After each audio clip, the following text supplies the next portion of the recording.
Hey everyone, for those who have been playing around with the Photoshop CS6 beta, you may have stumbled across the new and improved 3D feature in Photoshop. If you own Photoshop CS5 Extended, you know that 3D wasn't the most user-friendly feature in the application. This video will give you a very quick glimpse as to what's been changed in Photoshop CS6, and in a future video I'll go in a little bit more depth.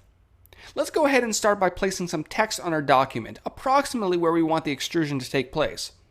Now, in Photoshop CS5, to extrude your text, you would head up to the 3D menu and then choose Repose. But to the average person, they had no idea what Repose even was.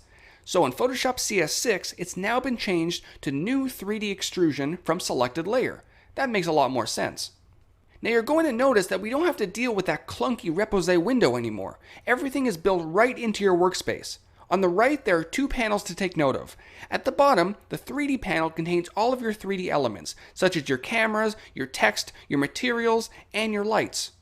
As you select these elements, the new Properties panel right above will update to display the necessary information about the selected element. For example, if you wanted to change the extrusion depth, clicking on the text layer will show you its properties right above, where we can change not only the extrusion settings, but we can also change the text. This is a huge improvement over what Photoshop CS5 had. In CS5, if you wanted to change the wording of your 3D text, you were forced to start from scratch. Now, clicking on the Edit Source button will allow you to edit the text while keeping all of your 3D settings intact. It's fantastic.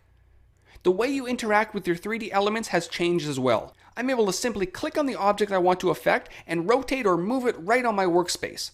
Clicking on the text, I'm able to roll over the axis that I want to move it on. Let's say I want to move it a little bit back on the Z-axis. It's as simple as that. Now clicking on the light source right above will display its handle, allowing me to rotate the direction of the light. I'm going to go ahead and move it behind the text, which will cast some really nice shadows in the foreground. Good, now pressing the render button at the bottom of your properties panel will render the current scene. That's looking pretty neat, but I think it could use one more very faint light. At the bottom of our 3D panel, clicking on the new light button will allow me to choose one of three lights. I'm going to stick with an infinite light for now, and when the light is added in the properties panel, I'm going to go ahead and decrease the intensity to around 10%. Let's see how that's looking. That's looking a little bit better. You might be noticing a little bit of noise as the scene is rendering. That'll go away as the render progresses. One more neat thing I want to show you, if we go ahead and hop into Environment, we have the option of adding reflections to our scene. Increasing the opacity of the reflection, let's say to around 70%, will pop a reflection right underneath our text on the ground plane.